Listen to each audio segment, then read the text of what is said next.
읽어드린 이 욥기 26장 1절에서 4절은요 굉장히 중요한 내용이에요. 그래서 제가 주님께 답변해야 할 질문들이라고 제목을 붙였어요. 자, 우리 그리스도의 몸에 지체들인 우리 그리스도인들이 그리스도의 심판석 앞에 섰을 때 바로 우리가 답변해야 될 질문들. 비록 역사적으로는 욥이 빌닷에게 6가지 질문을 해요. 역사적으로는. 그런데 이 6가지 질문은 분명히 그리스도의 심판석에서 우리 그리스도인들에게 던져질 질문들이에요. 역사적으로는 지나간 질문들이에요. 그러나 우리가 현실로 우리가 들림받았다면 우리가 답변해야 될 질문들이라겠어요. 만약 전능하신 하나님께서 바로 이 6가지 질문을 지금 하신다면은 우리가 어떻게 답변을 해야 될 것인가? 쉽지 않은 질문들이에요. 지금 현재 우리에게. 첫째는 네가 힘없는 자를 어떻게 도와느냐? 이렇게 질문하셔요. 예수 그리스도께서는 힘없는 자들을 차별 없이 도우셨어요. 중풍병자로 도우셨고 온갖 질병으로 고통받는 자들을 고쳐주셨고 가늠하다 현장에서 붙잡힌 여인을 갖다가 구해내셨어요. 사람들이 돌로 쳐 죽이려고 설기등등하고 모여들었을 때에 먼저 땅에다 글로 써서 누구든지 죄 없는 자가 먼저 이 여인을 돌로 치라 이러면서 돌로 이 땅에다가 글을 쓰셨어요.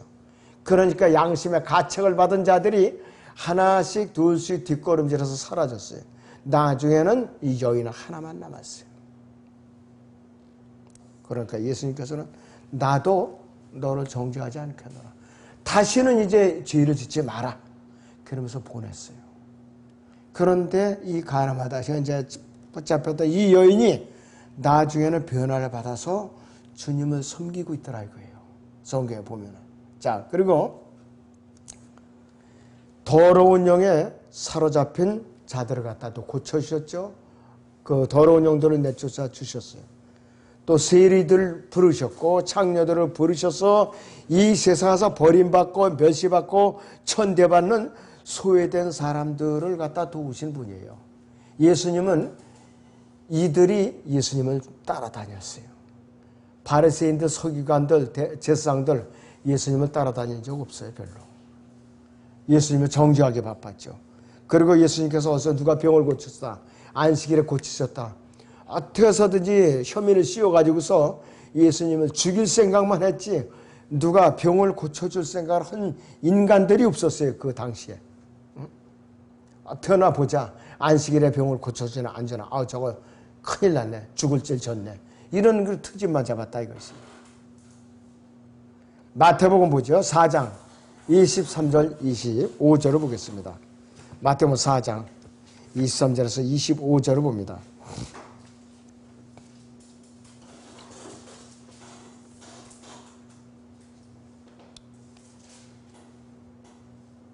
예수께서 온 갈릴리에 두루 다니시며 그들이 회당에 가서 가르치시고 또 왕국 복음을 전파하시며 백성 가운데 모든 질병과 모든 허약함을 고쳐주시더라.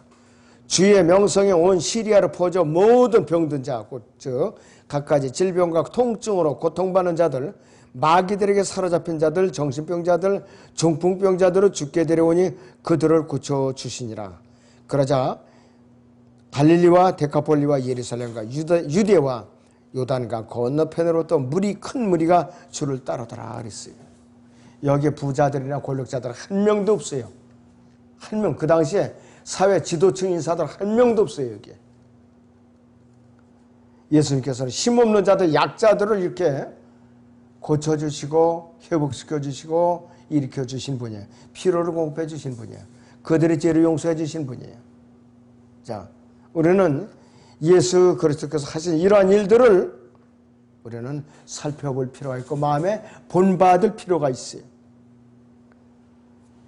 예수님 당시에 전심으로 예수님을 따랐던 무리들은 이러한 무리예요. 딴 자들이 아니라 이 군중들이 아무런 소망이 없는 그런 자들이었었다 이거예요. 그리고 예수님께서는 아무런 소망이 없는 이 세상 불쌍한 죄인들을 향해서 복음을 전해서 소망을 이제 갖도록 그분께서는 힘을 돋워 준 분이에요. 솔직히 말해서 우리는 이런 사람들에게 가기보다는 평범한 사람들에게 접근하고 있어요. 평범한 사람들에게. 네가 힘없는 자를 어떻게 도왔느냐? 이것이 지금부터 BC 1800년 전의 일이 아니고 이 순간에도 저나 여러분들이 일이라는 걸 인식을 해야 돼요. 두 번째는 두 번째 질문입니다. 네가 기력 없는 팔을 어떻게 구원하였느냐 그랬어요. 예수님께서는 12 제자들을 보내셔서 방황하고 있던 이스라엘의 잃어버린 양인 유대인들에게 왕국 복음을 전하게 했어요. 또 니코데모와 같이 미래에 대한 소망이 전혀 없는 유대인 사회의 지도자들에게 거침없이 책망을 하시고 꾸짖고 그들에게 구원을 베푸신 분이에요. 니코데모가 체면이 있어가지고 또 밤에 몰래 찾아갔잖아요. 들킬까봐. 거듭나는 게 뭡니까? 거듭나는 걸 몰랐잖아요. 모태에 2번 다시 들어갔다 나오는 것이 거듭나는 겁니까? 이렇게 물어봤어요. 참 순진하긴 해요. 이러니까 구원받은가 이 사람은. 응? 저 같으면 아마 감히 부끄러워서 그렇게 질문을 못했을 거예요. 그런데 이게 요한복음 1장 13절 거기서 나오면은 3장 1절 13절 사이에 보면 장대 위에 매달린 불뱀의 비유를 들었어요. 예수님께서. 이 니코데모 거기서 알아차린 거예요. 앞으로 십자가에 달리실 예수 그리스도. 광야에서 쳐다본 자마다 불뱀에게 물렸던 자들이 다 나을 것을 비유로 들어서 얘기를 했던 것이. 소경 바디메어와 같은 사람. 그 당시에 소경이면은 그 사회에서 최하류의 천민 중에 천민이에요. 눈이 안 보이니까 당연히 거지죠. 당연히. 구원을 베푸신 거예요. 이 바디메어에게. 마가복음 10장을 한번 보겠습니다. 마가복음 10장 46절부터 봅니다.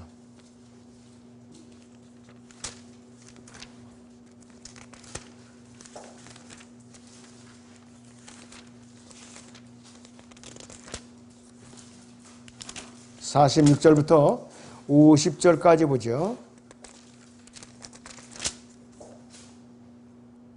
그리고 그들이 여리코에 갔더라. 주께서 제자들과 많은 무리와 함께 여리코에서 나가실 때 디메오의 아들 소경 바디메오가 대로에 앉아서 구걸하더라. 마침 그가 나사렛 예수라는 말을 듣고 소리 지르기 시작하여 말하기를 다윗의 아들 예수여 나에게 자비를 베푸소서라고 하니 많은 사람이 그에게 잠잠하라고 꾸짖더라. 그러나 그는 더 크게 소리질러 다윗의 아들이여 나를 불쌍히 여기소서라고 하더라. 예수께서 멈추어 서서 그를 부르라고 명하시니 제자들이 그 소경을 불러 말하기를 안심하고 일어나라 주께서 너를 부르신다고 하니 그가 겉옷을 던져버리고 일어나 예수께로 오더라.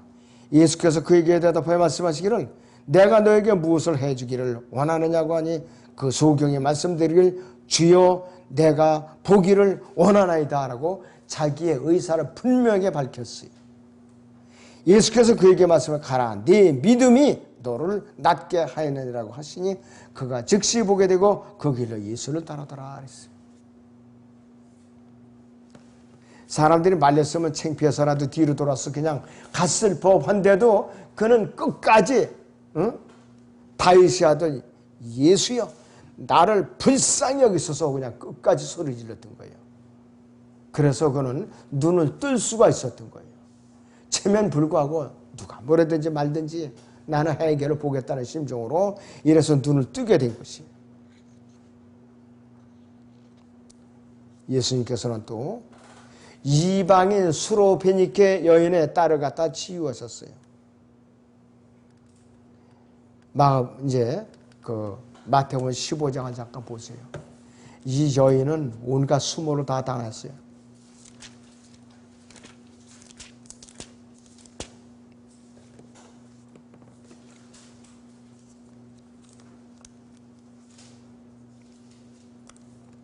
자, 그래서 그 여인이 뭐라고 그러느냐.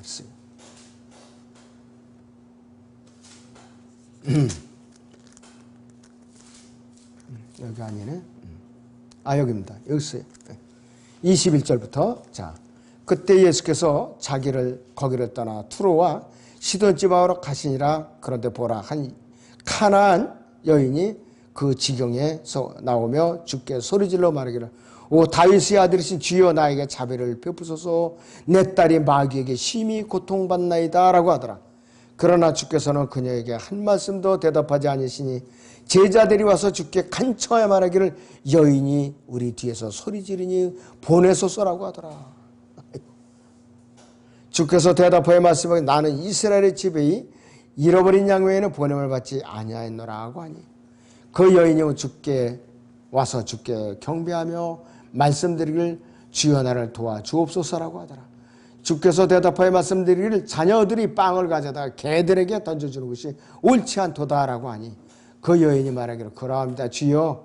그러나 개들도 그들 주인이 식탁에서 떨어지는 부스러기를 먹나이다라고 하니, 예수께서 대답하여 그 여인에게 말씀하시기를, 오 여인아, 네 믿음이 크도다. 네가 바라는 대로 될지어다라고 하시자, 그 여인의 딸이 그 시각부터 낫게 되라. 개 취급을 했어요, 예수님께서. 그런데도 이 여인은 올소입니다. 개들도 주인이 밥상에서 떨어지는 부스러기를 먹나이다. 자기 체면을 완전히 내려놓고 마음을 비웠을 때에 자기 딸이 낳게 된 거예요. 이게 얼마나 자존심 상하는 말이에요. 자녀들을 빵을 가져다가 개들에게 던져주는 것이 옳지 않도다. 그러니까 그 여인 보고 개라고 그런 거예요. 개. 얼마나 자존심이 상하는 말이에요. 웬만한 사람 같죠? 아유 참 못 같아서 못 견디겠네. 안 고치고 말지. 이러고 아마 돌이켰을지도 몰라요. 그러나 여인은 마음을 비우고 나는 개입니다. 개이니까 당연하죠. 개 취급받는 거 당연하죠. 이렇게 다가왔던 거예요. 이런 자세로 주님을 섬기면은 배척받을 리가 없죠. 주님께서 다 받아주셔요. 그리고 세상에서 배우지 못했던 가장 무식한 시몬 베드로나 안드레와 같은 어부들을 사람들의 혼을 낚는 어부로 그들을 들어 쓰신 거예요. 어부로. 그러니까는 보통 어부가 아니에요. 바다에 물고기를 낚는 어부들은 그거는 누구든지 배 타면은 낚시질 하면 낚을 수가 있어요. 그러나 사람을 낚는 어부는 어떻게 돼요? 하나님께서 지혜와 명철을 주셔야 돼요. 능력을 주셔야 돼요. 그렇지 않으면 할 수가 없어요. 여러분들이 구원 상담을 할 때 구원받지 못한 사람들이 백날 얘기해봤자 구원받아야 못 받잖아요. 그러나 베드로는 예수님의 수제자이면서 사람의 혼들을 낚아오는 어부로 쓰임을 받았던 거예요. 사람의 혼들을. 마가복음 1장을 보겠습니다. 여러분들. 16절에서 17절을 같이 보죠. 마가복음 1장 16절에서 17절을 같이 보겠습니다.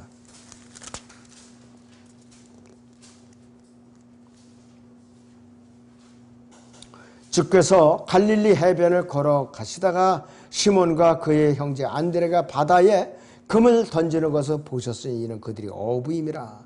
예수께서 그들에게 말씀하시기를, 너희는 나를 따라오라. 내가 너희로 사람들을 낚는 어부가 되게 하리라고 하시니 그들이 즉시 그물들을 버려두고 주를 따라가더라. 만약에 이들이 주님을 따라가지 않고 고기 잡는 게 더 급해요. 우리는 이거 먹고 살아야 돼요. 그러면서 안 따라갔잖아요. 그럼 끝난 거예요. 이들은 즉시 그물을 던져놓고 주님을 따라갔다 이것이. 마태복음을 기록한 마태도 보세요. 그 당시에 세무소에 세무직 공무원이면요 괜찮은 자리예요. 그 종교 지도자들이 저기 천하게 여겨도 수집 맞는 자리란 말이에요. 그 자리가 로마 제국의 세금 담당하는 그 대리인이라도.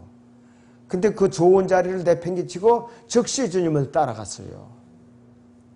세리했던 마태도.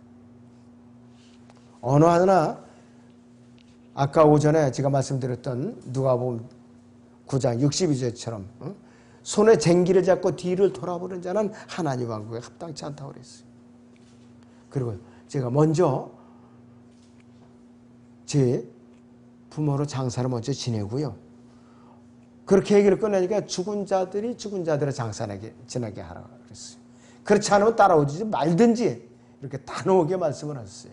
주님께서는 그러신 분이라 하셨어요. 자, 그래서 어느 바리새인 집에 예수님의 초청을 받았을 때에 죄인인 한 여인이 죄를 용서하셨어요. 누가복음 7장 48절 보세요. 여러분들. 7장의 48절을 봅니다.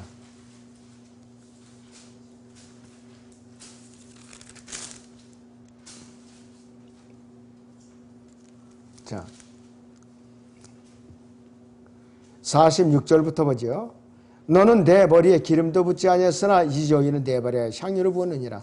그러므로 내가 너에게 말하니 그 여인의 많은 죄들이 용서받았느니라. 이는 그 여인이 많이 사랑함이라. 그러나 적게 용서함을 받은 자는 사랑도 적게 하느니라고 하시며 또 그 여인에게 말씀은 네 죄들이 용서되었노라고 하시더라 그랬습니다. 50절에 보니까 그러나 주께서 그 여인에게 말씀하시기를 네 믿음이 너를 구원하였으니 평안히 가라고 하시더라.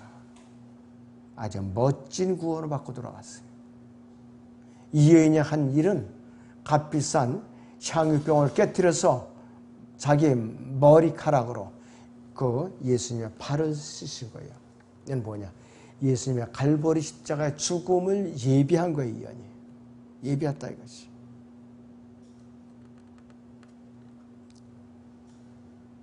자, 그리고 로마 군대의 백부장 종을 갖다 치유하신 분이에요. 하나같이 예수님께서 치유한 사람들이 부류를 보면은 전부 다 하류 인생들이에요. 전부 다. 고관대작들이 없었어요. 고관대작들이. 아그리빠 왕도 그랬죠. 내가 나를 거의 그리스도인이 되게 하는도다. 여기까지 구원의 문턱이까지 왔었어요. 그런데 그만 문턱에서 후퇴하고 말았죠.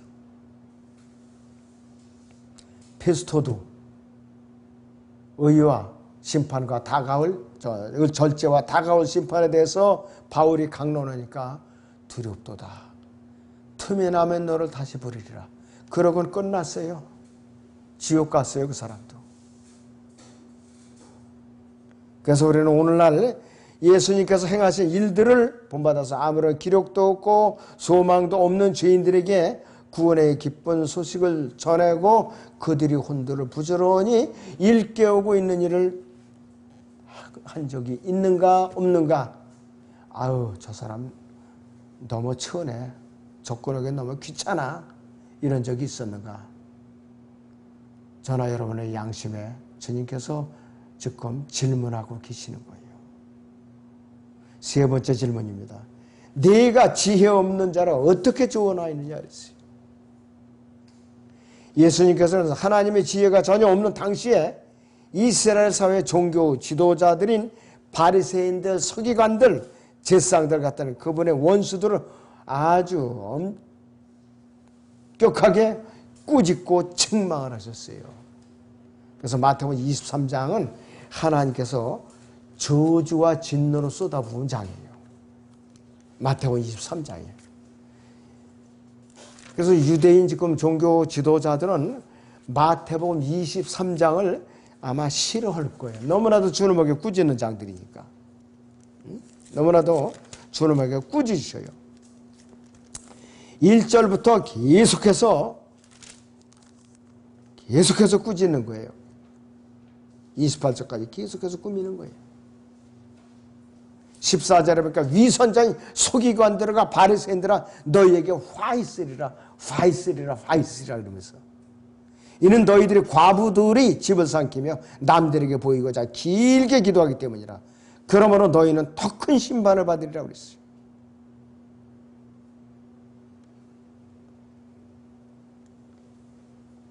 얼마나 기분 나빴겠어요? 예수님의 이 꾸짖음을 듣고. 그러니까 예수님을 죽이려고 그냥 전 마음속에 분노만 자꾸 쌓은 거야. 이 자들을 깨우치지를 못하고 끝내. 25절 보면 더 기가 막혀요. 위선자의 서기관들과 바리새인들아, 너희에게 화 있으리라. 이는 너희가 잔과 접시의 겉은 깨끗하나 속은 약탈과 방탕으로 가득 차 있기 때문이라. 이러니까 이들이 아주 분노가 치밀은 거예요. 그냥.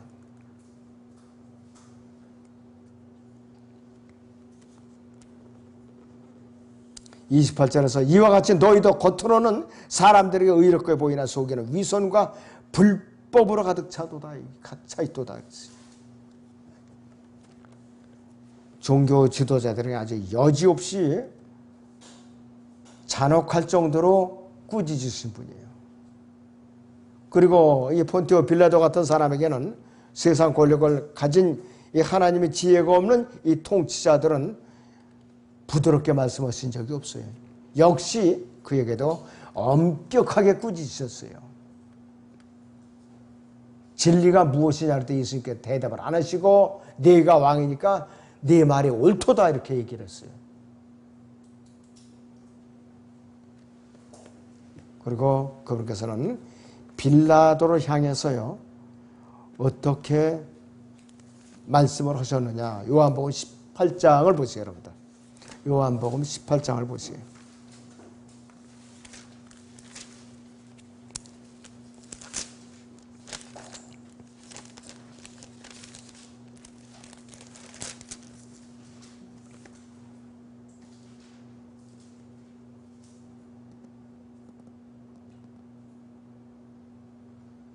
자, 36절을 보시면요. 아니, 34절을 보시면 예수께서 그에게 대답하시기를 그 말이 네 스스로 하는 말이냐 아니면 다른 사람들이 나에 관하여 너에게 해준 말이냐라고 하시더라. 빌라도가 대답하기를 내가 유대인이냐 너희 민족과 선인 제사장들이 나에게 넘겨주었느니라 네가 무엇을 하였느냐고 하니 예수께서 대답하시기를 나의 왕국은 이 세상에 속한 것이 아니니라. 만일 나의 왕국이 이 세상에 속한 것이라면 내 부하들이 싸워서 나를 유대인들이 넘어가지 않게 하였을 것이라 그랬어요. 그러나 지금은 나의 왕국이 여기에 속한 것이 아니라고 하시더라 그랬어요.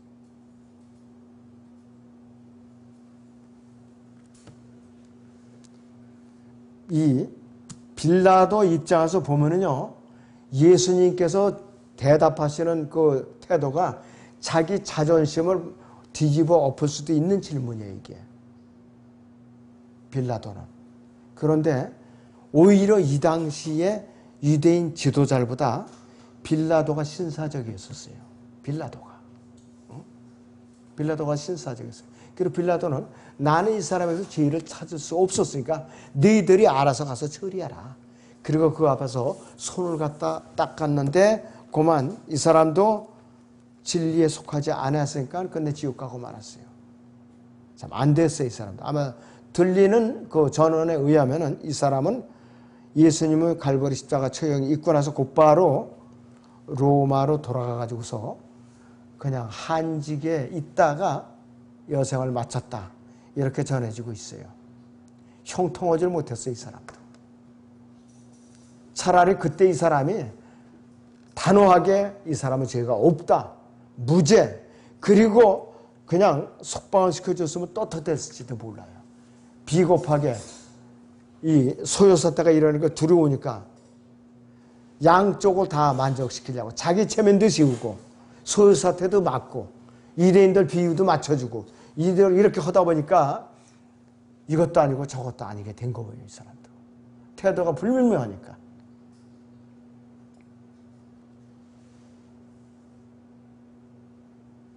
자, 예수님께서는요, 지혜가 없는 자들에게 이 시대에 어떻게 말씀하고 계시는가. 야고보서 1장 5절을 보지요. 야고보서 1장 5절을 보세요.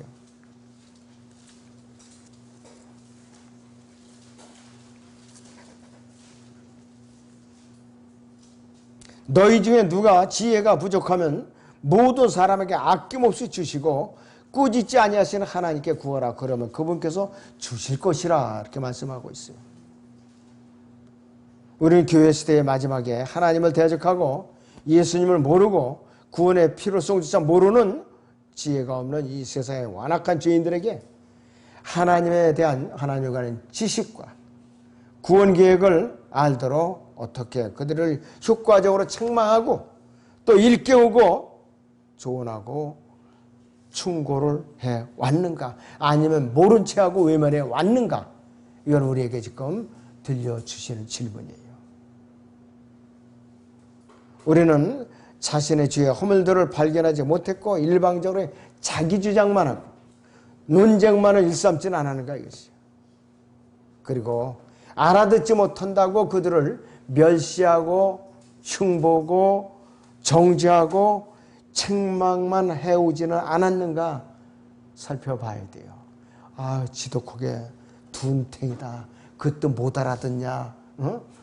아무리 해도 이거 벽창호다. 이런 식으로 몰방만 주지 않았는가 살펴볼 만하죠. 우리가 한번. 네. 그리고 네 번째 질문입니다. 네가 어떻게 사실을 있는 그대로 전하였느냐. 이게 뭐냐? 성경에 기록된 그대로 전하였느냐? 그렇지 않으면 네가 왜곡되어 전하였느냐? 그렇지 않으면 성경에 없는 말을 전했느냐? 이 뜻이에요. 바로 사도 바울처럼 하나님의 모든 계획, 교회 시대의 구원 계획과 대환란이 앞으로 어떻게 벌어질 것이고 짐승의 표를 어떻게 받을 것이고 또 대환란이 끝나면은 지상왕국이 어떻게 세워질 것이고 우주가 어떻게 불타서 정화되고 백보자 심판이 어떻게 펼쳐질 것인가, 영원히 어떻게 펼쳐질 것인가, 구체적으로 네가 성경에 기록된 그대로 전했느냐, 네 개인적인 지식대로 마음대로 전하느냐 따져 물으실 거라 이것이에요. 그래서 우리는 성경을 정확하게 배워야 돼요. 정확하게 배워야 된다 이것이.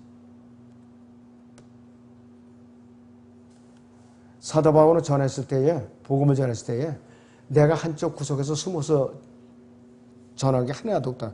뭐든지 공개적으로 사실 그대로 하나님의 모든 계획을 전했다고 이렇게 분명히 밝히고 있어요.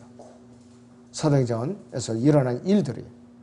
그리고 사도 바울은 주님을 증거하는 데서 세상 권력이나 왕들 앞에서 두려워한 적이 없었어요. 아그리파 왕 앞에서도, 페스토 앞에서도, 또 펠릭스 앞에서도 그는 담대하게 전했어요. 담대하게 전했다 이것이. 자, 우리는 그리스도의 심판석에서 구원받은 이후에 모든 행실에 대해서 불러서 시험을 받아야 될 그런 순서를 기다리고 있는 사람들이에요. 성경에 없는 말을 전하든가 성경을 왜곡시켜서 전하면 안 돼요. 성경을 왜곡시켜서 전하면 안 된다 이것이. 사람들이 눈치나 살피거나 두려워하거나 그렇지 않으면 아, 이거 나 지금 이 얘기를 그대로 하면은 나한테 불리하겠다. 어? 나한테 등을 돌리겠다. 싸움이 벌어지겠다. 아, 입 다물자. 어? 그런 적이 있었는가 이것이요. 그러면 안 돼요. 다섯 번째 질문입니다. 네가 누구에게 말을 발산했느냐? 네가 누구에게 말을 발산했느냐 이것이요. 우리는 회중들 앞에서 주님을 증거할 때 주저하거나 망설일 때도 있었을 거야 아마. 성령으로 충만하지 않으면요 예수님의 일은 아무것도 할 수가 없어요. 아무것도 할 수가 없어요. 스테판 집사가 이스라엘 군중들을 향해서 그들이 죄들을 꾸짖고 회개할 것을 촉구했을 때 성난 군중들은 돌을 집어가지고서 집중적으로 그를 갖다 돌팔매질을 했어요. 돌무더기를 이뤘다 이것이. 돌에 맞아 죽는 그 순간까지 주님을 증거했던 것이요. 오죽하면 주님께서 있지 않으려 하나님 보좌 오른편에서 일어서서 내려오시려고까지 마음을 먹었다 이것이요. 끝까지 안 받아들이니까 도로 앉으신 분이라 이것이. 예수님께서는 결박당한 채 빌라도 앞에서 거침없이 증거하신 분이에요. 또 거침없이 증거했고 바울은 루스트라 성읍에서 사도행전 14장 19절에 보면 루스트라 성에서 공개적으로 주님을 증거했다가 돌에 맞아가지고서 얼마나 돌을 여러 사람들이 돌에 맞았으면 기절해갖고 쓰러졌겠느냐. 죽은 줄 알고 성 밖에다 갖다 던져버렸었잖아요. 그때의 그 순간에 그 영이 어떻게 되니까 셋째 하늘에 올라갔던 거예요.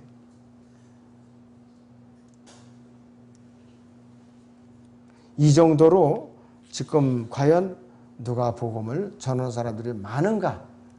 별로 없어요. 없다 이것이요. 그리고 사도 바울은 아테네 아레오파고 언덕에서 그 헬라어 철학자들, 아테네 철학자들 앞에서 복음을 전한 적이 있었어요. 그랬을 때 그들은 뭔가 새로운 말인 것 같은데 알아듣기가 좀 어렵다. 그래가지고 그를 붙들어다가 다시 한번 얘기해봐 그랬던 거예요. 그래서 보니까 심지어는 너희에게 알지 못하는 신에게도라는 제단을 내가 봤는데 그 누구냐? 바로 예수 그리스도라 이것이요. 그러면서 소개를 했다 이것이요.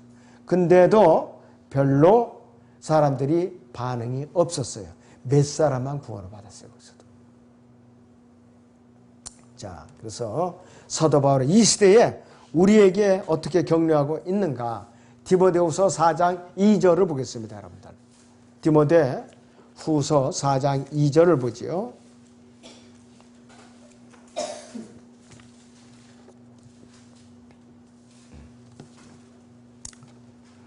너는 말씀을 전파하라. 때를 얻든지 못 얻든지 항상 대비하라. 모든 오래 참음과 교리로 책망하고 견책하고 책망하며 권고하라 그랬어요. 때를 얻든지 못 얻든지 꾸준히 순종하라 이것이요. 마지막 6번째 질문이 누구의 영이 네게서 나왔느냐. 참 무서운 질문이에요. 누구의 영이 네게서 나왔느냐. 우리는 우리가 한 자신의 말들로 정죄를 받거나 의롭게 이제 된다면은 어떠한 빈말에 대해서도 우리는 조심해서 얘기를 해야 돼요. 어떠한 빈말이라도 마태복음 그 12장 36절 37절에 나오는 말 어떠한 빈말이라도 신중하게 우리는 발설해야 된다 이것이. 그래서 우리는 우리의 입을 사용하고 있는 분이 하나님이신가 우리 입을 마귀가 사용하고 있는가 분별을 할 줄 알아야 돼요. 분별을 할 줄 알아야 돼요. 자, 우리가 하나님의 영이 우리의 입술을 주장한다면은 분명히 우리는 생명을 살리는 메시지가 나올 거예요. 그럼 마귀가 우리를 주장하고 있다면은 그 순간에는 생명을 죽이는 저주의 메시지가 나오고 있을 거라 이것이에요. 저주의 메시지가. 그래서 실제로 내 입을 통해서 나오는 말이 있는데 누구의 영이 내 입술을 통해서 나오는가 굉장히 중요한 것이에요. 예수님께서 주관하시는 영은 항상 성령님이세요. 마귀가 주장하는 영은 항상 마귀의 영이라 이것이.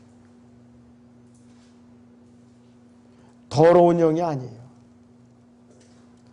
우리가 말씀을 가르치고 기도하고 전파할 때에 내 입술에서 누구의 영이 나왔는가?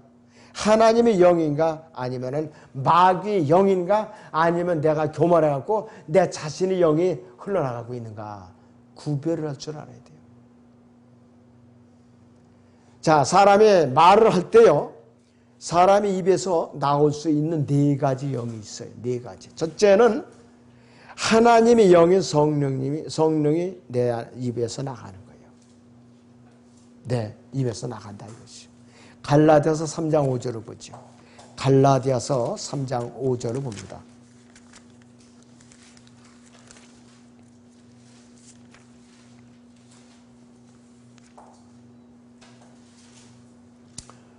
그러면 너희에게 성령을 전해주고 너희 가운데서 기적들을 행하는 그가 율법으로 하는 것이 아니면 믿음을 들음으로 하는 것이냐.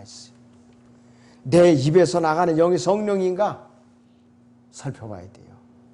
그 다음에 또 내 입에서 나가는 영이 짐승인 사탄의 영인가 아닌가 우리는 구별할 수 있어야 돼요. 요한계시록 16장 13절에 나와 있어요. 사탄의 영이. 그리고 내 입에서 나가는 영이 천사들이 영인가 분별해야 돼요. 이것이 히브리서 1장 14절입니다. 천사들이 영, 천사들도 영으로 존재해요.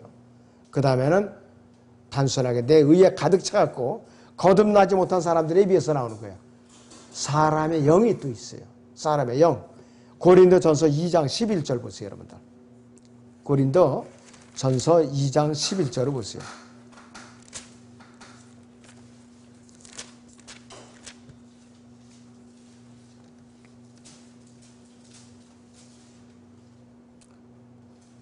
사람의 일을 그 사람 안에 있는 사람의 영이 아니면 누가 알리요. 이와 같이 하나님의 일도 사람의 영이 아니면 아무도 모르느니라 그랬어요. 하나님의. 예.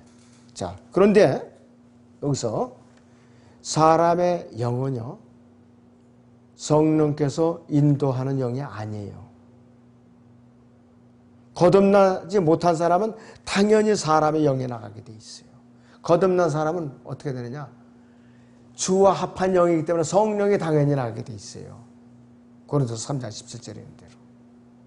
그래서 과연 내 입을 통해서 이 네 부류의 영 중에 누구의 영이 내 입에서 흘러나오고 있는가 이것이에요. 나 자신의 입에서 흘러나오는 말이 누구의 영에 의해서 지배를 받고 있는지 매 순간마다 우리는 예리하게 분별할 수 있어야만 미혹을 당하지 않을 수가 있어요. 마지막 때는 미혹의 영이 아주 들끓고 있는 시대예요. 정말로 정신을 깨끗이 차려야 돼요. 정말로 깨어서 차려야 돼요. 다시 한번 6가지 질문을 요약해드리죠. 첫째는 네가 힘없는 자를 어떻게 도왔느냐? 두 번째는 네가 기력 없는 팔을 어떻게 구원하였느냐? 세 번째는 네가 지혜 없는 자를 어떻게 조언하였느냐? 네 번째는 네가 어떻게 사실을 있는 그대로 전했느냐? 다섯 번째 질문, 네가 누구에게 말을 발설했느냐? 마지막 여섯 번째는 누구의 영이 네게서 나왔느냐? 이거예요. 이것이 역사적으로는 지금부터 1800여 년 이전에 일어났던 질문들이에요. 그러나 우리가 앞으로 그리스도의 심판석 앞에 섰을 때에 우리에게 똑같이 주님께서 던질 질문들이 바로 이 6가지 질문이에요. 그래서 우리는 주님께서 오실 때가 머지 않았어요. 이 질문들에 대해서 답변할 준비를 우리는 하면서 살아야 돼요. 답변할 준비를. 아무 준비도 없이 그냥 살다가 어느 날 갑자기 주님이 오셨어요. 그러면 안절부절하죠, 당연히. 질문, 답변할 준비를 안 된 상태에서 끌려 올라갔다고 생각을 해봐요. 난감하다 이것이에요. 아무튼 여러분들이 이 질문에 대한 답변을 차질 없이 잘 준비하시기 바랍니다. 기도하겠습니다.